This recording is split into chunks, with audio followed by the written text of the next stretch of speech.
কিছু জায়গা শুধু অবকাঠামো নয়, কিছু জায়গা পুরো অঞ্চলের ভারসাম্য ধরে রাখে।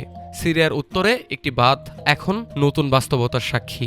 এটা তিসরেন ড্যাম আলেপ্পো প্রদেশে, যেখানে মোতায়েন হয়েছে সিরিয়ার অন্তর্বর্তী সরকার বাহিনী এসডিএফ বাহিনী সরে যাওয়ার পর।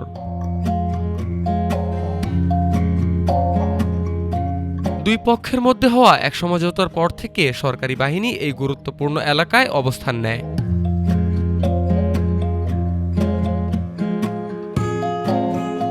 তিসরেন ড্যাম শুধু একটি বিদ্যুৎ বা পানি প্রকল্প নয়, এটি উত্তর সিরিয়ার জন্য কৌশলগতভাবে অত্যন্ত গুরুত্বপূর্ণ একটি সংযোগস্থল।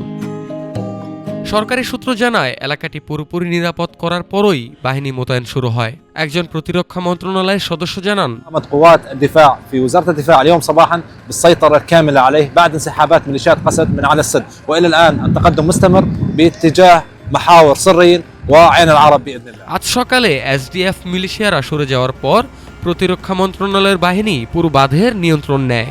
আমাদের অগ্রযাত্রা শিরিন ও এইন আল আরাবের দিকে অব্যাহত রয়েছে। অন্য আরেকজন জানান, এই মোতায়েনের পেছনে রয়েছে রবিবার সন্ধ্যায় ঘোষিত একটি যুদ্ধবিরতি চুক্তি।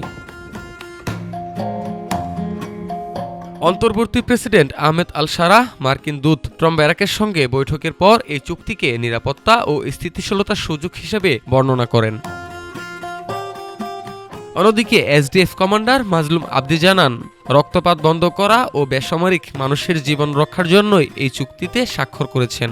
তার ভাষায়, অভ্যন্তরীণ যুদ্ধ এড়াতে আমরা রাকা ও ডের এজোর থেকে রাসাকাতে সরে যাওয়ার সিদ্ধান্ত নিয়েছি। উল্লেখ্য, ২০২৫ সালের মধ্যে স্বায়ত্তশাসিত প্রশাসনের সব বেসামরিক ও সামরিক কাঠামো সিরীয় রাষ্ট্রের সঙ্গে একীভূত করার জন্য একটি চুক্তি থাকলেও সেই সময়সীমা ইতিমধ্যে পেরিয়ে গেছে।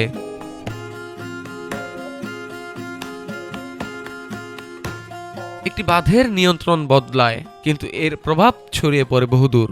তিসরিন ড্যাম আজ শুধু একটি সামরিক অবস্থান নয়, এটা সিরিয়ার ভবিষ্যৎ সমঝোতার এক নীরব পরীক্ষা, যেখানে অস্ত্র থামলে হয়তো কথা বলার সুযোগ তৈরি হয়। News desk, Dhaka today.